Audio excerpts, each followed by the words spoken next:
I do believe in that. But I think that hospitality should be looked at in a broader way, which means hospitality should not only the service of hotels, restaurants, parks, but also that mixture of the service of healthcare. Healthcare. I'm not talking about the social healthcare. I'm talking about the service of health combined with enjoyment of a place or a vacation. The wellness business.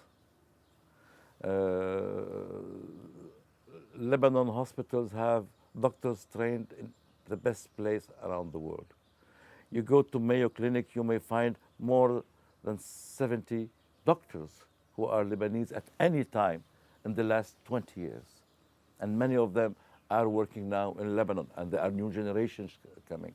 I mentioned the Mayo Clinic because one of the most prestigious clinics around the world.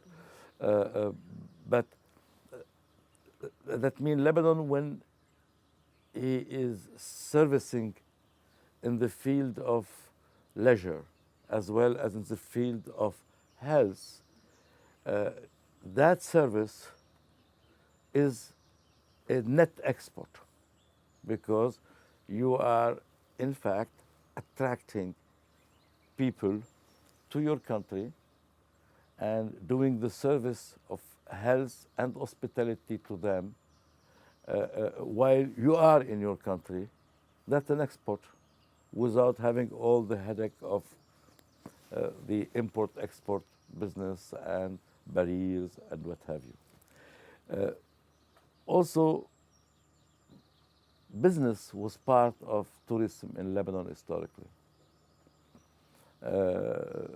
Before the war broke out, hotels like the St. George and the Phoenicia in Beirut were considered as the places to be to connect and to close deals.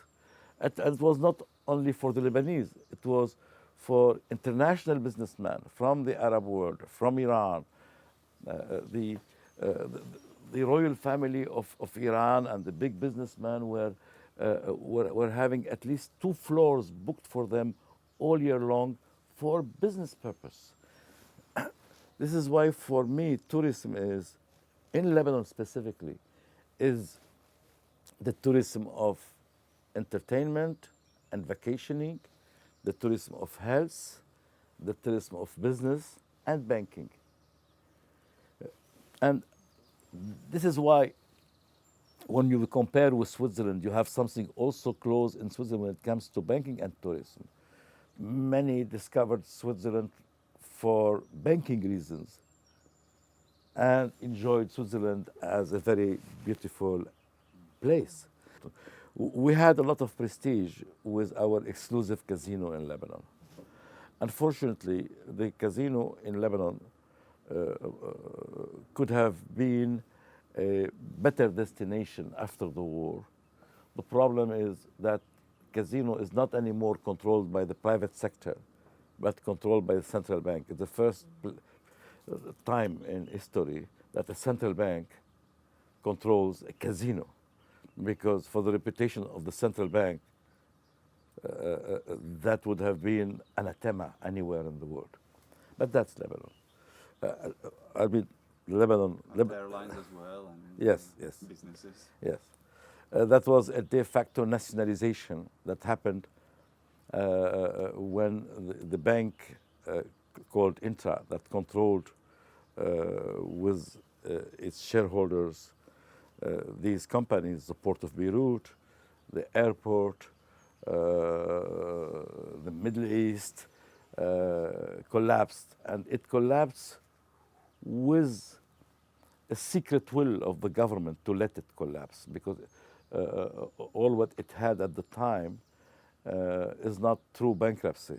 It had simply a crunch which the central bank could have very discreetly, very easily financed. In fact, at the time, the central bank starved the bank to indirectly control and nationalize fundamental and successful institutions. This is why I am very reluctant to see a bank that is central bank that is not totally independent and pro-business. And unfortunately, the central bank in Lebanon did not have the independence it needed to have, while legally and constitutionally it should have. It should have had.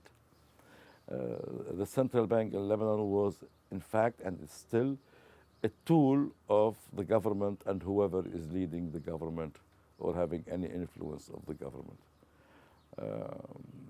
And even the currency is fully controlled.